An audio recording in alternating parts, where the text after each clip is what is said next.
5ই আগস্টের ঘটনার পর থেকে আন্তর্জাতিক মহলে জামাতে ইসলামীর কদর হঠাৎ বেড়ে গেছে।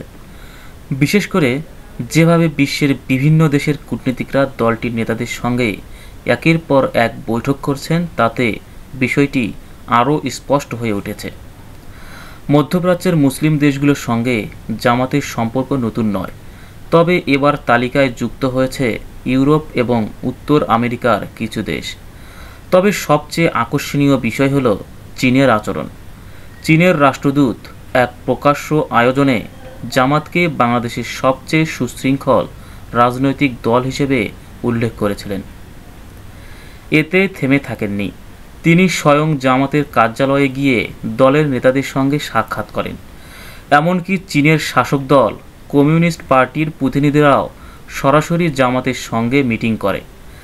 এবার তো জামাতকেই অতিথি হিসেবে আমন্ত্রণ জানিয়ে চীন সফরে নিয়ে যাচ্ছে চীনের সরকারি দল। আমন্ত্রণ পেয়েছেন জামাতে ইসলামীর শীর্ষ নেতারা, যার নেতৃত্বে থাকবেন দলটির আমির ডাক্তার শফিকুর রহমান।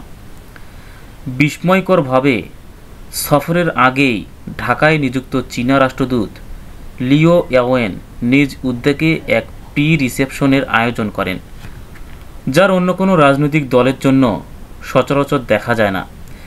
এই প্রতিনিধি দলে থাকছেন মিয়া গোলাম পরোয়ার, মাওলানা আব্দুল হালিম এবং এহসান মাহবুব জুবায়ের সহ মোট 9 সদস্য। যদি সব কিছু ঠিকঠাক থাকে তাহলে 11 জুলাই তারা চীনের উদ্দেশ্যে রওনা হবেন। সফরে জামাত প্রতিনিধিরা চীনা প্রেসিডেন্ট শি জিনপিং, গুরুত্বপূর্ণ মন্ত্রীরা, বিশিষ্ট ব্যবসায়ী এবং বিশ্ববিদ্যালয়ের ভিসিদের সঙ্গেও বৈঠক করবেন। রাজনৈতিক বিশ্লেষকদের মতে চীনের এমন বিশেষ আগ্রহ এবং সফরের আয়োজন বাংলাদেশে বড় ধরনের রাজনৈতিক পরিবর্তনের ইঙ্গিত দিতে পারে। এখন প্রশ্ন হলো, কেন চীন জামাতকে এত গুরুত্ব দিচ্ছে? বিশ্লেষকদের মতে কয়েকটি গুরুত্বপূর্ণ কারণ রয়েছে। প্রথমত, বর্তমান প্রেক্ষাপটে জামাতকে দেশের সম্ভাব্য শীর্ষ রাজনৈতিক শক্তি হিসেবে দেখা হচ্ছে। বিভিন্ন জরিপেও দেখা যাচ্ছে তারা আগামী নির্বাচনের বড় সাফল্যের মুখ দেখার সম্ভাবনায় আছে। এই পরিস্থিতিতে চীন আগেভাগেই একটি ঘনিষ্ঠ সম্পর্ক তৈরি করতে চায়। দ্বিতীয়ত, ভারত ও বাংলাদেশের সম্পর্কের বাস্তবতায় জামাত চীনের দৃষ্টিতে একটি স্ট্র্যাটেজিক শক্তি। কারণ ভারত অন্যান্য দলকে যতটা সহনীয় মনে করে, জামাতকে ততটা নয়। আর ভারতের বিপরীতে কৌশল সাজাতে চীন চায় জামাতের উত্থান। অন্যদিকে বিএনপি এবং ভারতের সম্পর্কে নরম করেছে, কখনো কখনো তাদের সুরেই কথা বলছে। ফলে চীন আগের মতো বিএনপির উপর নির্ভর করতে পারছে না। তৃতীয়ত, জামাতের নেতৃত্ব, সংগঠন এবং নীতিতে চীন আস্থা রাখছে। তারা বিশ্বাস করে জামাত দুর্নীতিমুক্ত এবং ওয়াদা রক্ষা করে, যা আন্তর্জাতিক চুক্তির জন্য আদর্শ।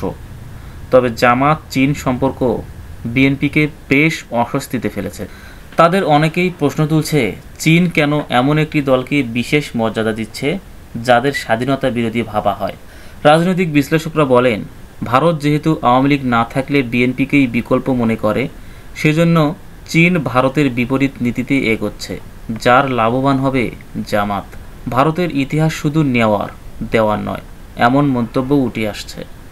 প্রসঙ্গত, শেখ হাসিনা যখন অর্থনৈতিক সংকটে পড়েছিলেন, তখন মাত্র $4 বিলিয়ন সহায়তা চাইলে ভারত রাজি হয়নি। অন্যদিকে চীন থেকেও চেয়েছিলেন সহায়তা, কিন্তু তারা ফিরিয়ে দেয়, যার ফলে রাজনৈতিক পরিস্থিতির মোড় ঘুরে যায়। এখন যখন চীন সরাসরি জামাতের পাশে অবস্থান নিচ্ছে, তখন অনেকের ধারণা জামাতের জন্য ক্ষমতায় যাওয়া সহজ হবে। আর যদি তারা ক্ষমতায় আসে, তাহলে ভারতের মোকাবেলা করেও বাংলাদেশকে এগিয়ে নেওয়া সম্ভব হবে। আপনার মতামত কি? চীনের এই কৌশলে বাংলাদেশের রাজনৈতিক ভবিষ্যৎ কেমন হতে পারে তা কমেন্ট করে জানাতে ভুলবেন না। আর চ্যানেলে নতুন হলে সাবস্ক্রাইব করে পাশেই থাকুন, কারণ আমরা নিয়মিতই দিচ্ছি রাজনীতির ভিতরের বিশ্লেষণ। ধন্যবাদ।